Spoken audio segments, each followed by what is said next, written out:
नमस्ते। मैं प्रोफेसर शिरीष कुलकर्णी बड़ौदा की महाराजा सयाजीराव यूनिवर्सिटी में प्रोफेसर था और head of the department of accounting and financial management, and then I was vice chancellor of Sardar Patel University Vallabh Vidyanagar. आज फिर से समाचार जरा हटके, करीब 130 वीडियो मैंने अपलोड किए यूट्यूब पर। पता नहीं कोई फीडबैक ध्यान में नहीं आता है, इसलिए मैं आप जो भी सुन रहे हैं उनसे कह रहा हूँ कि प्लीज़ कन्वे योर फीडबैक। आपको जो कुछ लगता है कि मैंने इस प्रकार से इम्प्रूवमेंट करना चाहिए तो मेहरबानी करके ज़रूर कहिए, तो उस प्रकार से मैं वीडियो को इम्प्रूव करने की कोशिश करूँगा। चलिए समाचार पर आगे बढ़ते हैं। देखिए, जैसे भारत में इंडियन मेट्रोलॉजिकल डिपार्टमेंट यानी जो हवामान के बारे में हमें पहले से इन एडवांस सूचित करता है कि भाई बारिश इतनी रहेगी या धूप इतनी रहेगी या ठंड इतनी रहेगी, इस प्रकार से वो इन एडवांस हमें सूचित करते हैं, जिसका हमें लाभ भी होता है। तो इस प्रकार से World Meteorological Organization is also there, यानी विश्व का भी यह इस प्रकार का संगठन है जो हवामान के बारे में वेदर रिपोर्ट वो हमें देता है। इस वेदर रिपोर्ट में उन्होंने 28 मई 2025 को कहा कि भाई 70% chances are there that average temperature, जो हमारा गर्मी का विषय है, वह गर्मी जो एवरेज है उस एवरेज से 1.5 सेल्सियस बढ़ने वाला है 2029 तक। उन्होंने ये भी कहा है कि भाई 2024 जो था वो सबसे ज़्यादा गर्म वाला साल रहा, सबसे ज़्यादा गर्मी रही। और उनका ये वर्ल्ड मेट्रोलॉजिकल डिपार्टमेंट वो कह रहे हैं कि भाई आने वाले 5 साल में एक साल तो ऐसा रहने वाला है कि जिसमें 2024 से भी ज़्यादा गर्मी आ सकती है। अब कारण तो हमें मालूम है कि हम लोग जो पोल्यूशन वाला विषय है, यानी हम वेदर को जो हर्ट करते हैं, जिसे कहना चाहिए ना कि we are exploiting the nature, हम उसे दोहन नहीं करते, उसका शोषण करते हैं। इसके वजह से इस प्रकार की परिस्थिति है। तो देखिए आगे हम क्या क्या कर सकते हैं और क्या होगा, लेट अस सी। दूसरे समाचार पर जाते हैं। जैसे CII आप जानते होंगे, confederation of Indian industries, CII, उनका अभी एनुअल बिजनेस समिट हुआ न्यू दिल्ली में। दे हैव डिस्कस्ड अबाउट, यानी जो पूरी चर्चा थी उस चर्चा में आजकल भारत डिफेंस इक्विपमेंट्स, आर्म्स का मैन्युफैक्चरिंग कर रहा है। और जैसे अभी जो पाकिस्तान के साथ हमारा जो कुछ क्लैश हुआ है, उस डिस्टर्बेंस में हमने देखा है कि भारतीय इक्विपमेंट जो डिफेंस के हैं वो सबसे ज़्यादा अच्छे रहे। जैसे हमने शायद देखा होगा, आकाश वाला है, तेजस वाला है, ऐसे कई विषय है। इसमें इन्होंने कहा कि भाई ये बढ़ रहा है। दूसरा ये भी है कि विश्व में कई जगह पे इस प्रकार के डिस्टर्बेंसेस है जहाँ इस प्रकार के युद्ध की बातें हम रोज़ सुनते हैं, जैसे इजराइल और हमास, यूक्रेन और रशिया। तो इसकी वजह से डिफेंस के आर्म्स और एम्यूनेशंस की डिमांड बढ़ गई है। और जो आकाश और जैसे इंस्ट्रूमेंट्स हमने बनाए हैं, उस इंस्ट्रूमेंट की डिमांड विश्व में भी है। अब जैसे ही डिमांड बढ़ती है तो वैसे सप्लाई तो आना चाहिए ना। तो उस सप्लाई के लिए यह जो बिजनेस समिट हुआ उसमें भारत के कई उत्पादक चाहते हैं कि वो डिफेंस के इक्विपमेंट्स भारत में मैन्युफैक्चर करे, उत्पादन करे, लेकिन उस उत्पादन के लिए जो तकलीफ है वो डिफेंस एक्विजिशन प्रोसीजर 2020 जो हमारा बना है, अभी वो बनाएंगे, उत्पादन करेगा, लेकिन उनको खरीदेगा कौन?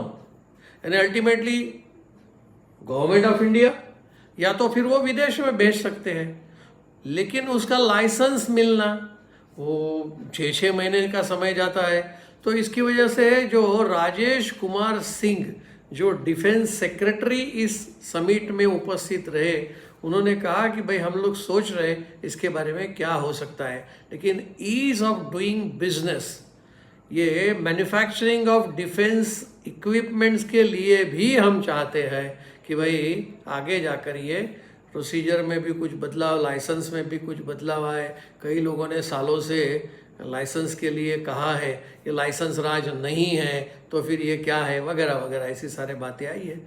देखते हैं कि आगे जाकर क्या होगा। लेकिन उसमें एक और समस्या तो है, आप डिफेंस का इक्विपमेंट्स बनाएंगे या विदेश भेजेंगे तो विदेश से वापस ना आए तो अपने देश की बेइज्जती होगी।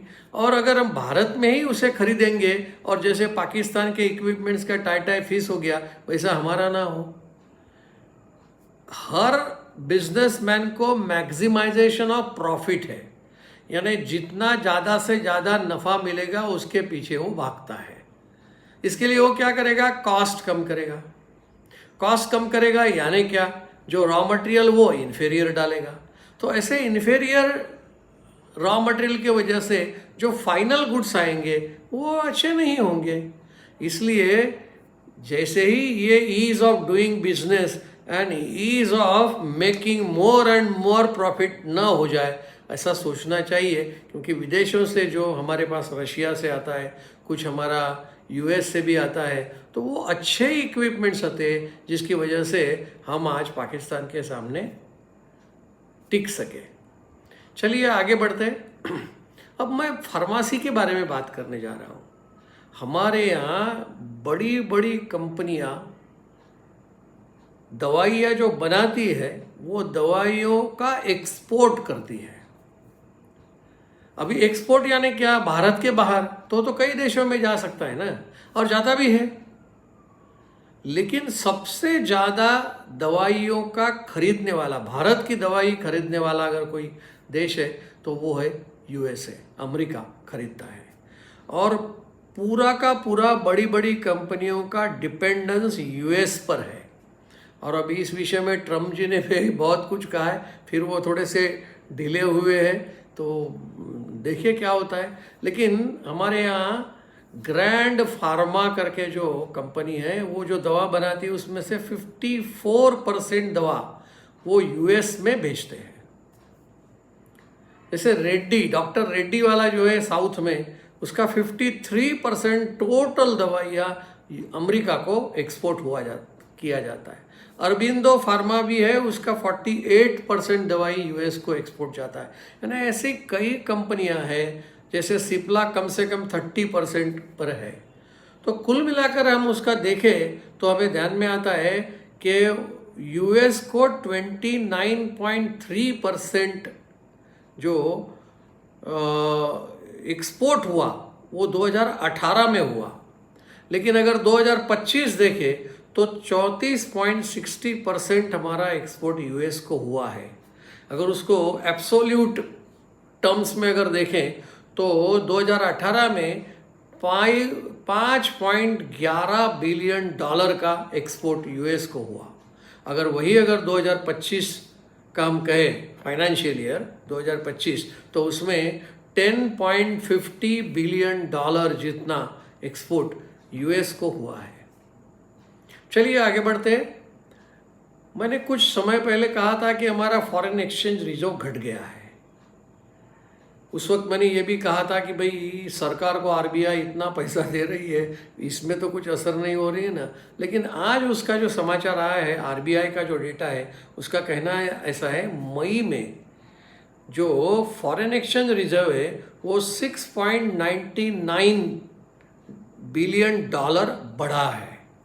यानी अब जाकर वो करीब 700 के आसपास हो रहा है, लेकिन अभी 700 नहीं है, 692.72 बिलियन डॉलर जितना हमारा फॉरेन एक्सचेंज रिजर्व है। आपको मालूम है शायद कि फॉरेन एक्सचेंज रिजर्व के आधार पर ही हम अपनी करेंसी नोट्स को छापते हैं।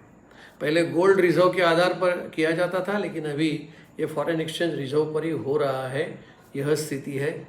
अब ये आरबीआई का डेटा है, इसलिए हम इसमें कुछ कह नहीं सकते। देखते हैं आगे क्या होता है, वो तो बदलते रहने वाला है। आगे बढ़ते हैं। आजकल आपको शायद नहीं, पक्का मालूम होगा कि गोल्ड प्राइसेस बहुत बढ़े हैं। जैसे हम अगर अप्रैल में देखा होगा कुछ साल पहले, ईयर एगो भी कहे तो भी प्रॉब्लम नहीं है, 71,421 पर 10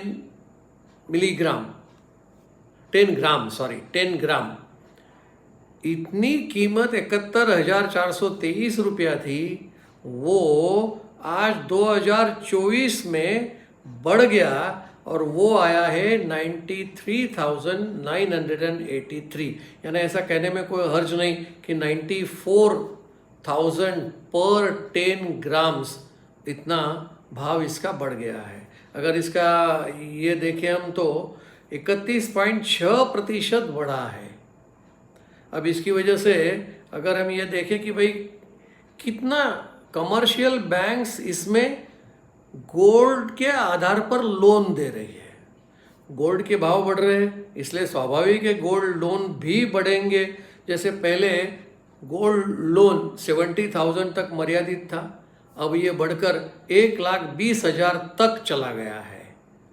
अब अगर गोल्ड के भाव बढ़ गए हैं तो लोन भी ज़्यादा हो गई है, लोन की संख्या भी बढ़ गई है। तो जो लोन है वो 119.6% बढ़ा है। यानी लोन भी ज़्यादा, रकम भी ज़्यादा जा रही है, जो 2.23 ट्रिलियन रुपीज़ यानी 2.23 लाख करोड़ की लोन अप्रैल 2025 तक गई है। लेकिन यही अगर हम 2024 की बात करें तो सिर्फ 1 लाख करोड़ रुपया, यानी डबल से भी ज़्यादा लोन सोने के ऊपर लोग ले रहे हैं। यानी इस प्रकार से गोल्ड रिजर्व भी हमारे पास काफ़ी है, जो विदेशों में 324 मेट्रिक टन का, विदेशों में शायद इंग्लैंड में ही हमारा सोना है। तो इस प्रकार से गोल्ड रिजर्व भी हमारे पास ज़्यादा है, लोगों के पास भी गोल्ड ज़्यादा है। गोल्ड के सामने लोन लेना, वह भी प्रक्रिया बढ़ रही है। यह हमें अभी ध्यान में आ रहा है। मैं दोबारा एक बार फिर से कहूँगा, अगर इसमें कुछ सुधार लाना है इस वीडियोस में, तो please feel free in telling me on my videos. Thank you.